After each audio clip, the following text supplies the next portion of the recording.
Please like, share, and subscribe. Magandang araw mga katrip! So binabagtas natin ngayon ang kahabaan ng ECETEX. Ang nakikita po natin ginagawang railway na yan ay magkukonekta sa Clark at sa Calamba, Laguna. Pag natapos po yan, magiging 2 hours na lang po yung biyahe. Di ba exciting? Wow! Natatanaw ko na yung arko ng Pantabangan. Yay! Nandito na po tayo sa Lake Farm de la Mare. At ito po yung kanilang parking. Ito yung parking area para sa day tour. Cars, wheel vehicles, 50 pesos. Motorcycle, 20, 100 for overnight parking. Ito na yung gate ng Lake Farm de la Mare. So, bukas po pala sila from 8 a.m. to 10 p.m. Ang entrance fee po nila ay 100 pesos for adults at saka yung from 7 years old and above. Tapos po yung mga kids na 6 years old and below, 50 pesos po. Ito naman po yung mga accommodations po nila o yung mga kasitas nilang tinatawag. At for now, alam ko po meron silang binibigay na 10% discount for rainy day season promo from July 1 up to August 29. Ito naman po yung mga celebrities na nagpunta na po dito sa Lake Farm de la Mare. Diyan po tayo nagpa-register at nagbayad ng entrance fee. So day tour lang po ang kinuha po namin ni Micaela. At nagbibigay po sila ng 20% discount sa lahat po ng PWD at sa mga senior citizen. Meron po silang ino-offer din dito na photoshoot package. Pwede rin pong ganapin yung mga special events nyo, yung special occasions dito, like yung mga birthday, wedding reception. Ang isa po sa nagustuhan ko sa lugar na ito ay very impressive po yung pagkaka-landscape ng mga halaman po nila dito. Bibili ka.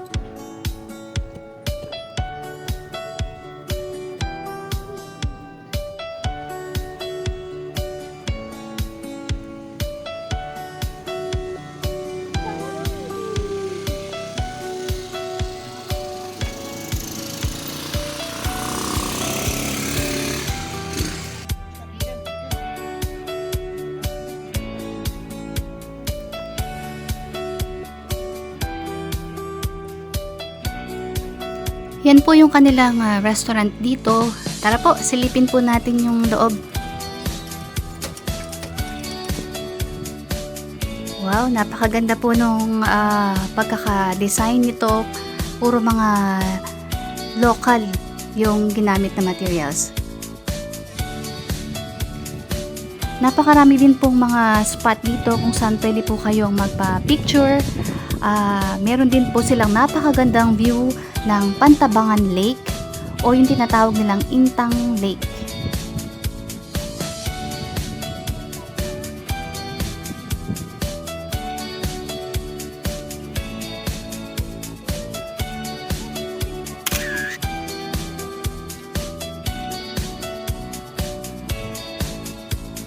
Ang spot po na to naman ang Lakas Makabagets.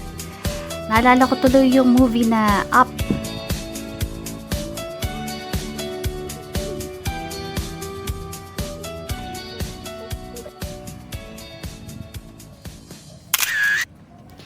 Ito po yung Cafe by the Tree nila.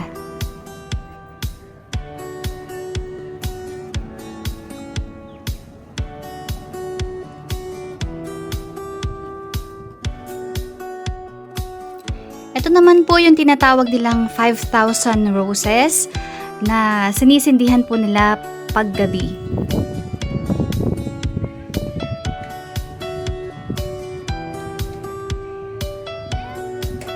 May day tour swimming din po sila na 300 pesos per head para po sa 7 years old and above at 150 pesos naman po for kids 6 years old below.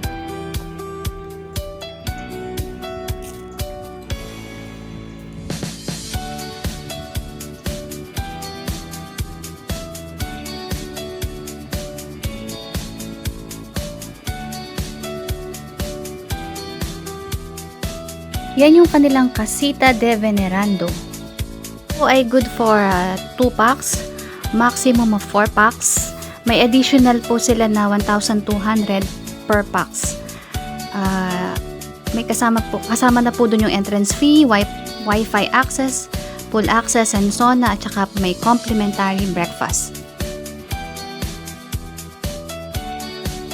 Yan po, napakadami pa po nilang mga accommodations dito.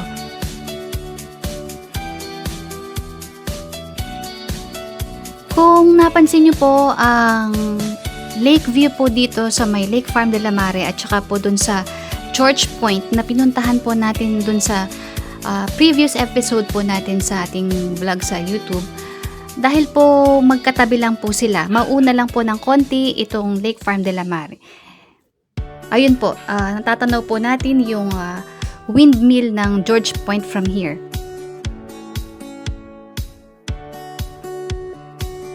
May mga kinoconstruct pa po silang mga bagong swimming pool dito. Ayun yung red windmill ng George Point, oh. By the way nga po pala, sa turo po ni Google Map, dumaan po kami sa ECETEX at lumabas po kami sa Tarlac City exit at binagtas po namin ang CLEX o yung Central Luzon Link Expressway. Ito po ay nagkukonekta sa bayan po ng Tarlac City at sa Nueva Ecija, particularly po yung town ng Aliaga. Allowed naman pong magdala ng food dito basta po magre-rent tayo ng gazebo nila, which is 500 pesos, good for 4 hours.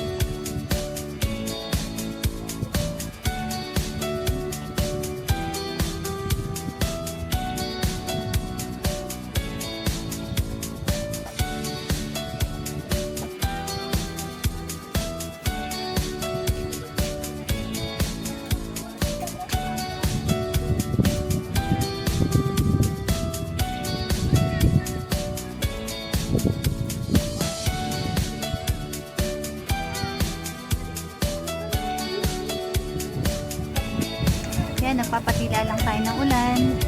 Maya-maya uwi na rin tayo. Napaka-presko sa lugar na to kasi elevated siya. It will give you a very nice view of the Pantabangan Lake. Nag-side trip po tayo dito sa Pantabangan Dam. Napakaganda po sa lugar na to, kaya pagka bumisita po kayo sa Pantabangan, wag na wag nyo po itong imimiss. Ito pong area na kinatatayuan po natin ay may heliport. Dito po naglaland yung mga helicopter. Kaya hindi po tayo pwedeng magstay dito ng matagal. Wala nga po palang entrance fee dito. At tignan nyo naman po yung view, napakaganda.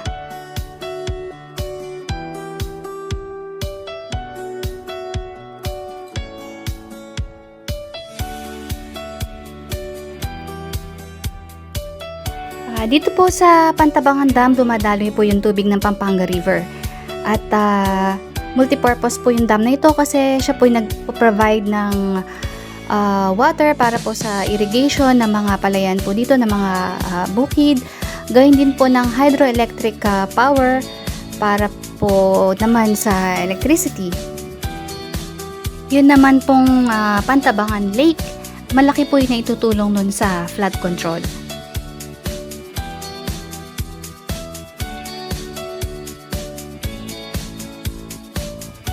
By the way, iba po pala yung way ng Pantabangan Dam sa Pantabangan Lake o yung Intang Lake. Yun pong Intang Lake o yung Pantabangan Lake, ang way po noon ay dun po sa may Highland Valley.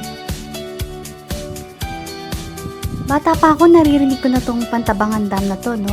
Sa mga history subjects natin sa Hekasi, lagi nating na-encounter yung Pantabangan Dam. Ito po pala ay second largest dam sa Southeast Asia. At sinimulan po itong i-construct nung time po ni President Ferdinand Marcos Sr. noong 1971 hanggang 1977.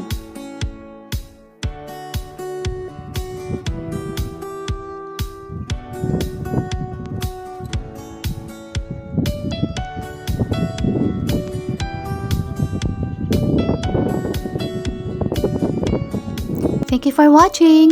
Please like, share, and subscribe to our YouTube channel.